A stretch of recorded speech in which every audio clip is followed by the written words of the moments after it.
मी इतकं सांगेन, आम्ही किमान 30 ते 35 जागा आम्ही जिंकतो आहे.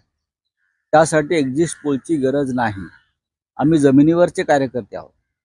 माननीय उद्धव ठाकरे यांनी या महाराष्ट्रात झंझावात आणि वादळ निर्माण केलं आणि त्याच्यामुळे लोकांचा कल काय आहे, ज्याला तुम्ही अंडर करंट म्हणता, हा करंट आम्हाला माहिती आहे. त्या करंटसाठी आम्हाला तपस्या साधना करावून कॅमेरे लावून बसावं लागत नाही. आम्हाला माहिती आहे महाराष्ट्रात काय होत आहे, विदर्भात काय निकाल लागतात, पश्चिम महाराष्ट्रात काय निकाल लागतात, कोणता अपक्ष जिंकतोय, का जिंकतोय, हे आम्हाला माहिती आहे. नाही, मी सांगतोय, त्याच्यावर नंतर बोलेन. मी बोलणारच आहे त्याच्यावर. मला प्रत्येक गोष्ट आम्हाला माहिती आहे. आम्ही सुद्धा इकडे गोट्या खेळायला बसलेलो नाही आहोत. आमचं सुद्धा अख्खा आयुष्य राजकारणात, समाजकारणात आणि पत्रकारितेमध्ये गेलाय. मला माहिती आहे. तर महाराष्ट्राचे निकाल हे धक्कादायक, आश्चर्यकारक वगैरे लागणार नाहीत. जे लोकांच्या मनात आहे महाविकास आघाडीच्या बाबतीत तेच निकाल लागतील. आणि उत्तर प्रदेशमध्ये इंडिया आघाडी 35 ते 40 जागा जिंकते.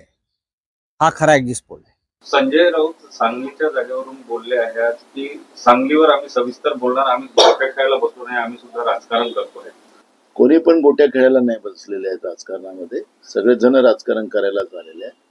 तुम्ही 100% राजकारण करता, आम्ही 80% समाजकारण करतो आणि 20% राजकारण आम्ही पण करतो. त्याच्यामुळे संजय राऊतांच्या बद्दल मी काही जास्त वक्तव्य करणार नाही. आजच्या रोखोकमध्ये संजय राऊतांनी लिहिताना असं लिहिलेलं आहे की गेली 70 वर्ष भारताने लोकशाहीचा कचरा केला. या विधानाशी आपण सहमत आहात का?